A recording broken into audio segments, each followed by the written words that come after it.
This hearing will come to order. I'd like to first thank our witness, Dr. John Kozlowski, for testifying. He is our newly appointed director of the All-Domain Anomaly Resolution Office, or AARO, an office Congress established in the fiscal year 2022 NDAA to investigate this very serious problem of unidentified anomalous phenomenon, or UAP. Dr. Kozlowski comes to AARO from the Research Directorate of the National Security Agency, where he worked in areas of optics research and crypto mathematics. He previously served at the DoD Special Communications Enterprise Office. We look forward to regular engagements between you and the committee. When unidentified anomalous phenomenon enter our airspace, we need to know about it. We need to identify it, but in order to do that, we need to reduce the stigma and credibility challenges associated with these events.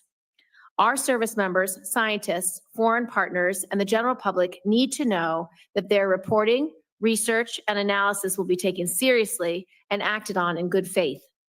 In the spirit of transparency, AARO recently released a consolidated annual report just a few months after releasing the first volume of the historical record report in March of this year. These public documents help highlight the challenges still facing this office, including the lack of timely and actionable sensor data, the need to revisit cases placed in the active archive, and the importance of improving reporting sources, both in the interagency and internationally. In this hearing, I want to probe a series of specific issues. First, as incidents at Langley and elsewhere have demonstrated, unmanned aerial systems, or UAS, continue to pose significant threats to our national security. In addition to safety of flight issues these UAS create for our own pilots and air crew, the UAS present clear and undeniable counterintelligence concerns around some of the most sensitive airspace. While standard UAS are not part of AARO's mission, your work on sensors at military installations across the country will be critical to making sure that we have the domain awareness necessary to accurately identify and track these objects. I expect your office to also pay close attention to any anomalous characteristics that these systems could present in the future. Second, I look forward to your presentation of 3 case studies demonstrating cases that AARO has resolved, including the Go Fast, which is one of the most prominent UAP cases. However, I believe it is important to acknowledge ongoing public interest in the Nimitz incident, the gimbal video, and other prominent UAP cases, and for AARO to share what it can about those cases as well. It's also important that AARO speak to unresolved cases and what types of anomalous activity have merited further analysis.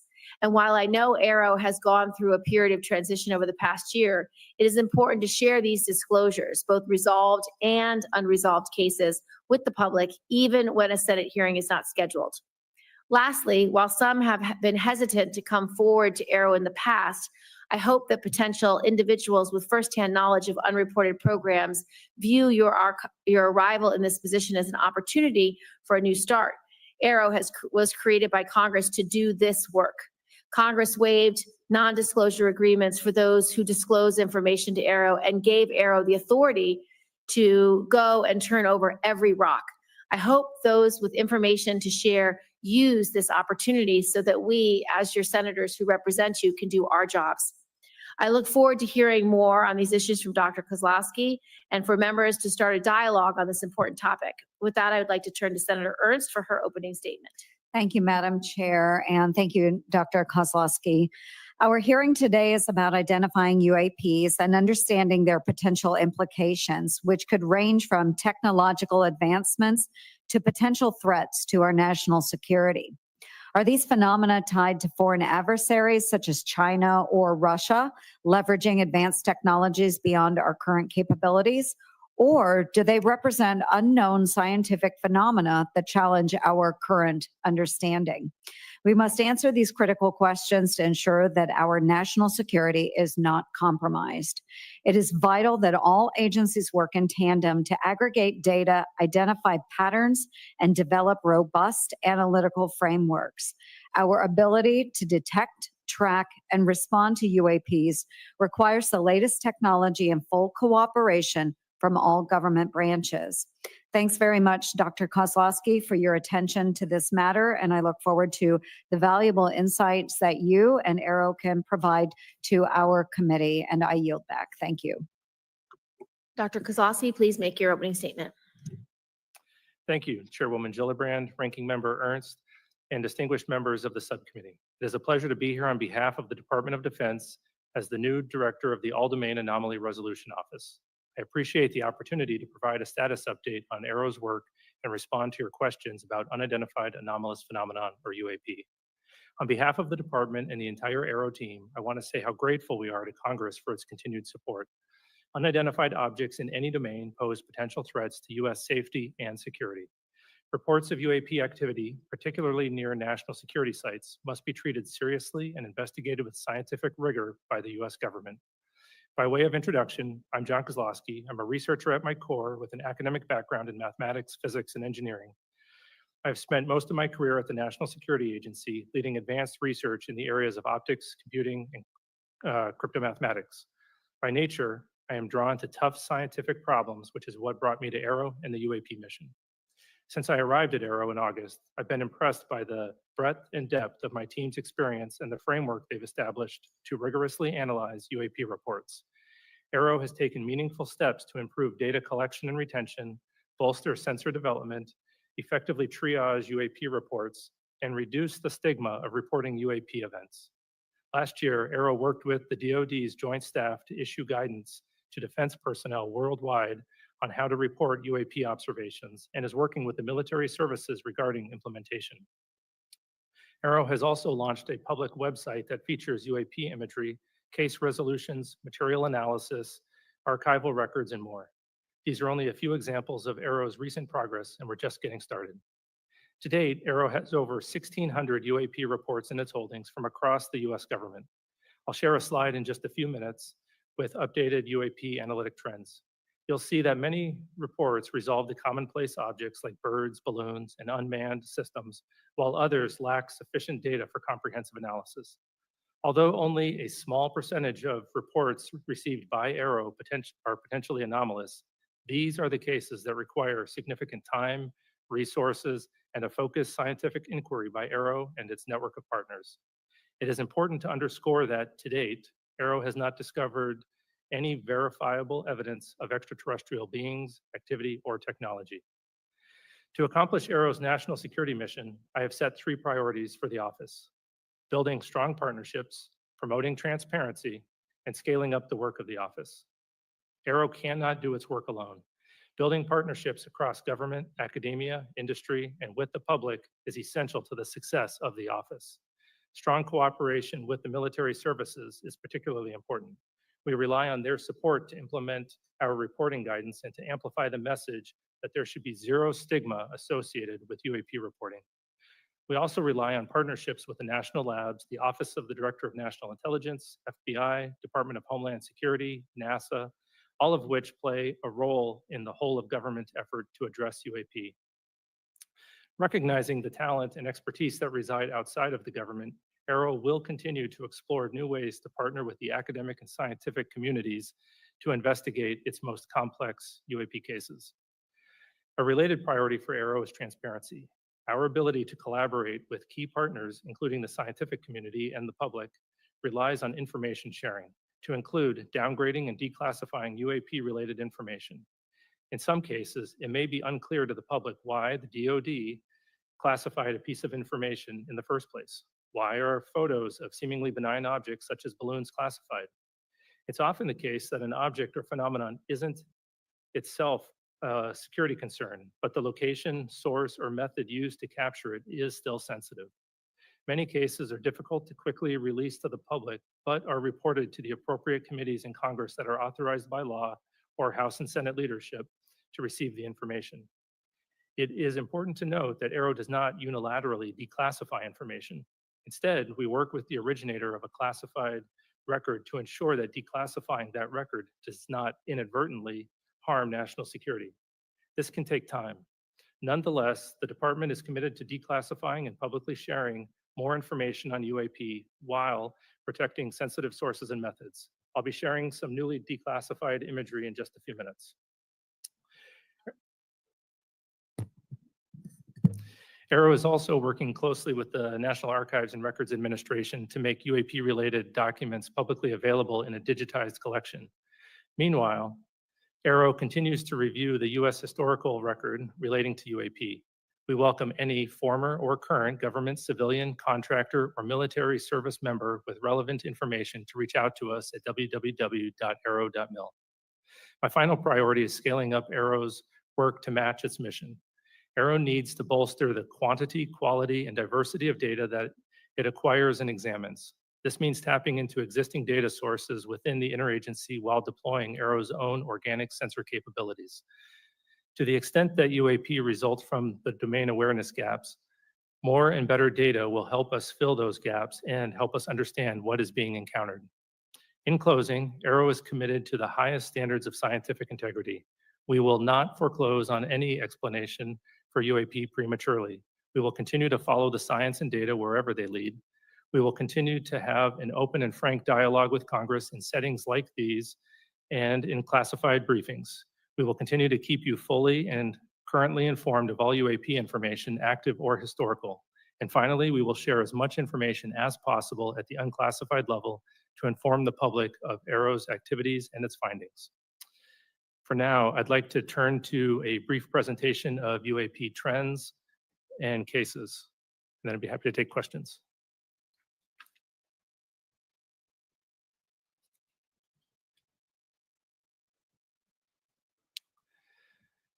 Okay, this chart represents the UAP reporting since 1996. And as has previously been discussed by AARO, that sensor placement seems to have caused a bias in our data, both geographic and at altitude. And we're working to resolve that bias in 2025 or reduce that bias through broader engagements with the DoD as well as the IC and the rest of the government, also by incorporating broader sensors into our data and through a public reporting mechanism that we hope to have live in mid-2025. On the left side, it shows the altitudes, and we'll see it's a bit cut off. We'll see that most of the reporting occurs between 15,000 and 25,000 feet. That happens to be where most of our sensors are. And the reporting above and below that is also often coming from those same platforms. In the center, we'll see that the resolved cases have the vast majority being balloons and UAS. We're seeing a great increase in satellites recently, particularly with the launch of mega satellite constellations such as Starlink, where the satellites are catching what is called satellite flares or glint off the sun just after sunset or just before sunrise. And on the rightmost, we'll see the morphology or the shapes that have been reported. The majority have been lights or orbs. We think that there's going to be an increase in the lights with the mega constellations, but our most interesting cases, some of which I'll discuss later, are actually the shapes such as the triangles or the cylinders. And at the bottom, we'll see the geographic bias that I mentioned before, where most of the reports historically had been near the government sites. This bias has been reduced recently by reporting from the FAA. We now get weekly reports from them. And great thank you to our aviators for making those reports. It helps our analysis quite a bit. Okay, a case that we thought would be a transmedium case as it was reported is well known on the outside, known as the Puerto Rico case. It was data collected in 2013 when a Customs and Border Patrol aircraft observed an object flying near an airport in Puerto Rico. The green line in this diagram is the track that the airplane was taking, and those many crossed lines are the directions that the camera was facing at the time that the airplane was flying around the airport, and we'll watch the video in just a moment. The orange arrow in the center is where we assess that the UAP was actually flying, and transmedium means that it goes from one domain into another. In this case, it looks like it goes from the air into the water and then back into the air. We assess that it was actually flying over the airport the entire time.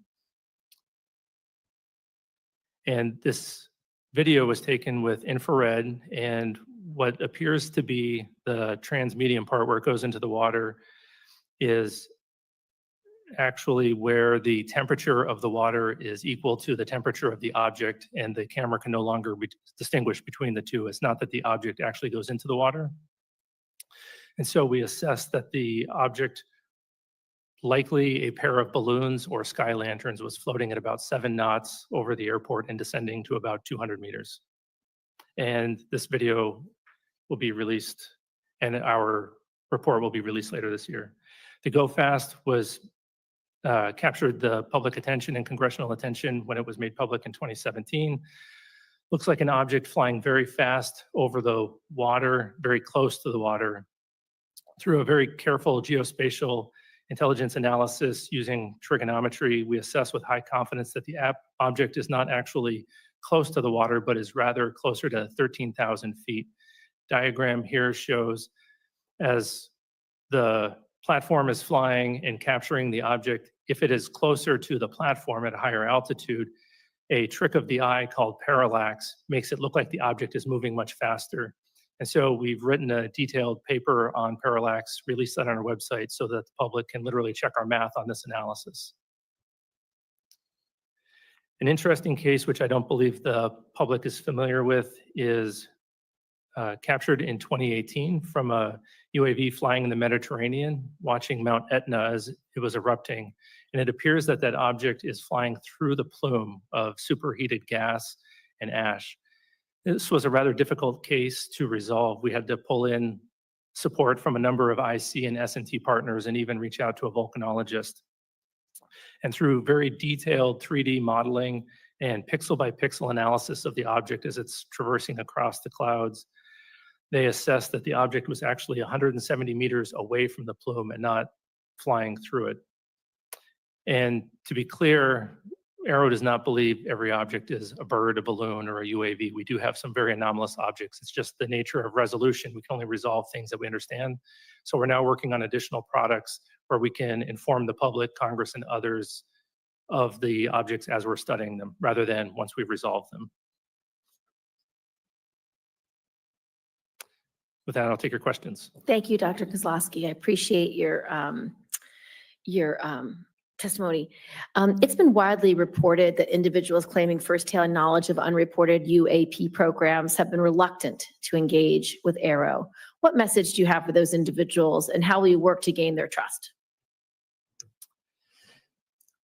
I would let them know that Congress has gone out of its way to create the organization AARO specifically to conduct these sorts of investigations, and has uniquely empowered them to have access to all UAP related information, whether that's historic or current. And we take that responsibility and those authorities very seriously. And so we have been reaching out to a broader community, encouraging folks who had talked to AARO personnel in the past and maybe felt uncomfortable to come back to. Our Global Project Management Office is comprised of multilingual certified project management professionals that help bridge the gap between cultural and language barriers. We not only provide project status updates, we also make transition very easy on our clients with our robust toolkit, methodologies, and benchmarking tools. Combining risk, convenience, and efficiency, blending them together into one service delivery model is what makes us stand out.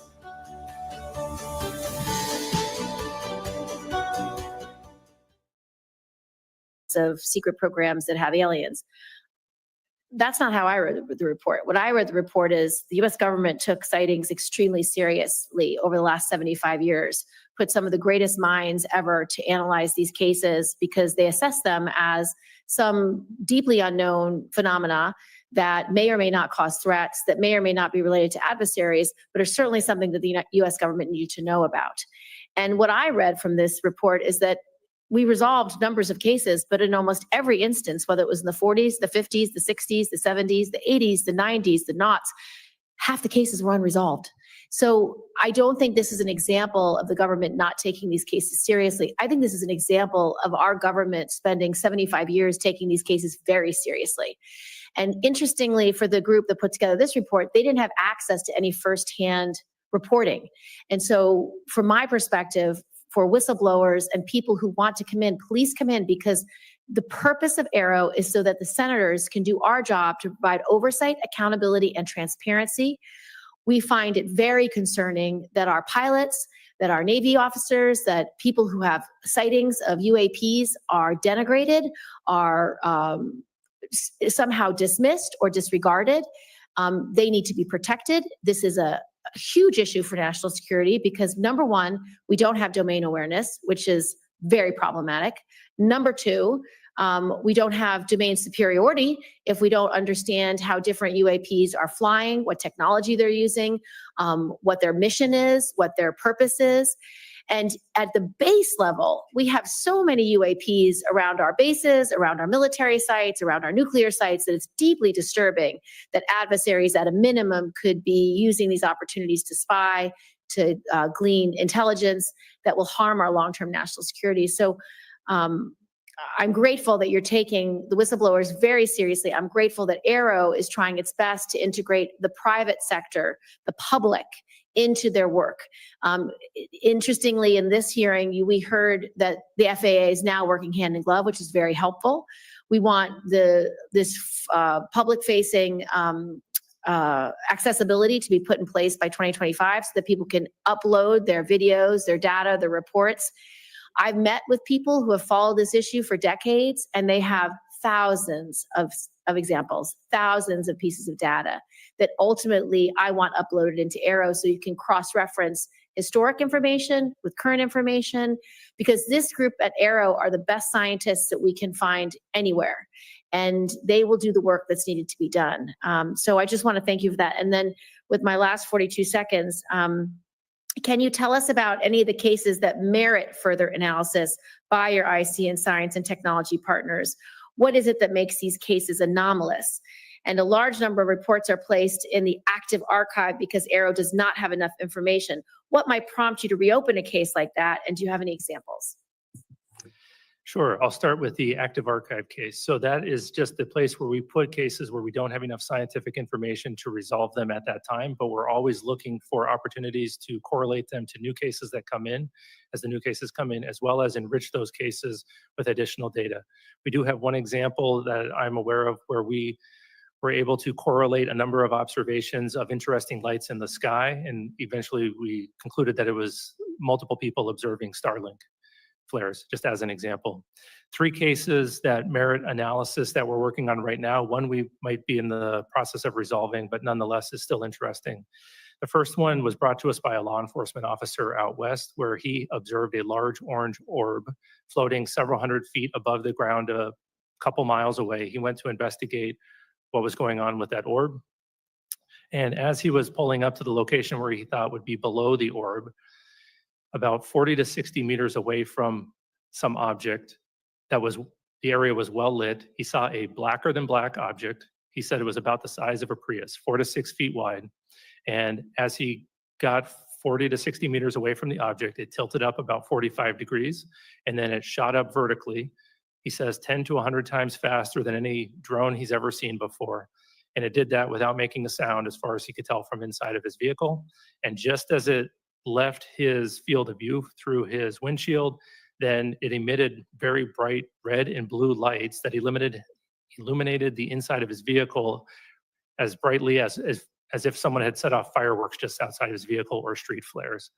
So that's anomalous because of the size of the vehicle with the great acceleration. And when he came back to investigate that area, he found no disturbance of the ground beneath it. So that's one interesting one. Another one comes to us from Southeast US. There was a US facility where 2 cars of government contractors were leaving the facility around 9 o'clock in the morning. They looked up in the sky and saw a large metallic cylinder about the size of a commercial airplane, and it was stationary. They observed that there was a very bright white light behind or around the object. They saw it stationary for 15 to 20 seconds, and then it disappeared. Obviously, an object that large, stationary, unless it's a blimp, is unusual, but then disappearing, we can't explain how that would happen. And then the last case was interesting. We had a aircraft that was flying parallel to another aircraft, and it was capturing imagery of it. And a small looking object appeared to fly between the 2 of them much faster than them. Through very careful analysis, we think that the object might have actually been further away than the object that it was videotaping, but it requires very careful analysis to come to those conclusions, and we don't have the metadata to support that yet. Senator Ernst. Yes, thank you, Madam Chair. And Dr. Kozlowski, you mentioned that you do work with the intelligence community. You're working with the FAA. Has AARO involved academia? Have you gone to universities? Do you have outside organizations that you are working with? And if so, can you walk us through some of that collaboration? Sure. Right now, most of our collaborations that are veering towards academia are with university-affiliated research centers associated with universities or with FFRDCs. Our partnership with universities, I would say, is lacking right now. We have some one-off associations with university professors. However, that's our fault, and it's largely because of the need to declassify data. We need to give the professors something to work on before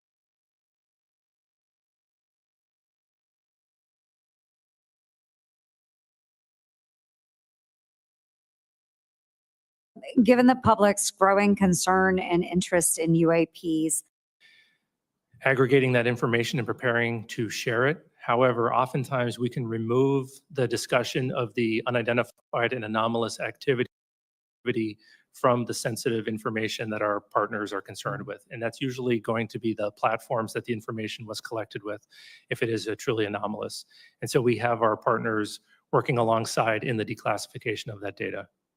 very good. And then without having to explain the UAP, what do we need to begin really doing about them? What precautions can we take? What should we be doing about them? I think that removing the stigma, reducing the stigma is the first step. We need to make sure that we're having honest and transparent conversations about them, because if we're hesitant to discuss them, then it opens the opportunity for an adversary, as you had mentioned earlier, Senator Gillibrand, to come in and conduct some activity. So we need to do that, and we need to have more persistent monitoring and understand that whether it is a UAP or a counter UAS issue, that we need to have that complete domain awareness around our national security facilities. Wonderful. Thank you. Thank you, Madam Chair. Just a couple of follow-up questions. We didn't discuss in this setting the most recent UAP or UAS encounter with bases like Langley. I know that the incursion by UASs that were publicly made available through the press that took over 2 weeks was fairly alarming to senators, because there was a question about what technology they were using. There was a question about why it was so hard to detect. Can you speak to how AARO will be integrated into the review of these kinds of cases, and how you can be helpful to both the intelligence community and the Department of Defense in analyzing or being able to more quickly analyze what's knowable and what's not knowable, so that, because once you do identify it as a drone, for example, it then goes to the right department at DOD or the intelligence community to assess, deal with, or take down as the incident might be. But to talk to us a little bit about what role you can play for both the DOD and the IC community in these kinds of incursions that are happening when we don't know what tech is being used, and we don't understand a flight pattern, or we don't understand how they arrive and depart in the way they do. Yeah, we are generally going to be supporting them through an advisory capacity as an organization that naturally needs to conduct baseline experiments of the environment to see what normal looks like, whether it's balloons, birds, anomalous activity, or drones flying through an environment. We're going to gather a lot of data that will allow us to characterize an environment very well and then detect and follow those tracks, hopefully rather efficiently. There's also a lot of overlap in the type of sensors that are going to be used for the counter-UAS mission and the UAP mission, whether that's active detection like radars or passive like cameras. And so as AARO is trying to push the bounds on detectability for UAP, we're hopefully going to have best practices that we can also provide to the counter-UAS. And potentially we might have additional technologies that we can offer them to support. I'd like to just address a little bit of reporting and feedback. As you know, AARO is required to develop a mechanism for the public to report UAP information. Now that that mechanism for current and former military, civilian, and contractor personnel has been established, can you speak to AARO's plans for a public reporting mechanism, and how did AARO arrive at this approach, and were other options considered? And second, for pilots and operators who have reported a UAP, what feedback, if any, has AARO provided to these individuals related to what AARO is doing with their report and how the report has been resolved? How does such feedback or lack thereof impact the frequency of UAP reporting?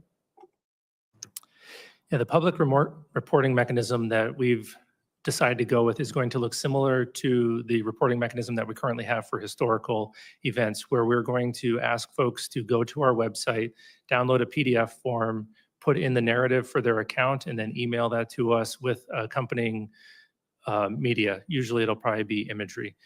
We went with that option because we thought, one, we could do it rather quickly, we could do it efficiently, make it very cost effective for the taxpayer, but also we think we can gather all the data that we're going to need to conduct our analysis.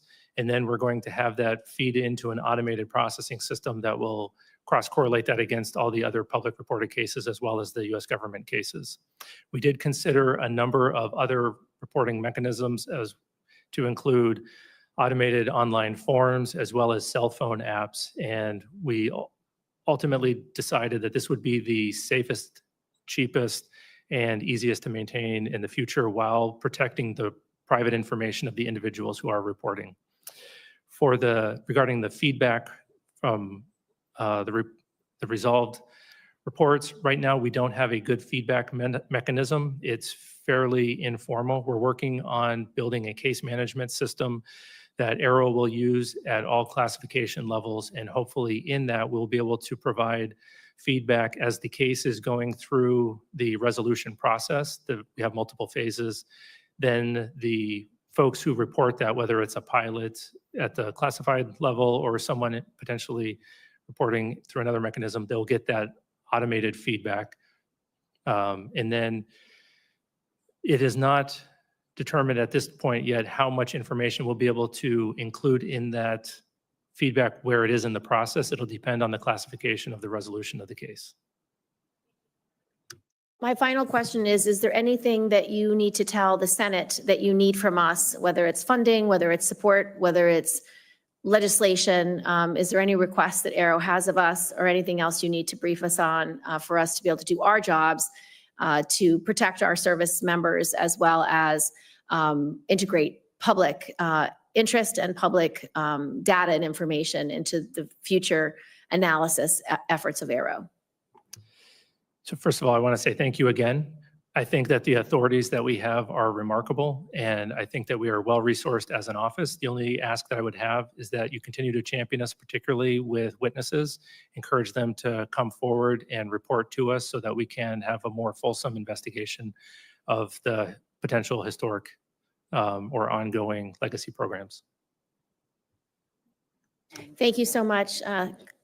Hearing adjourned.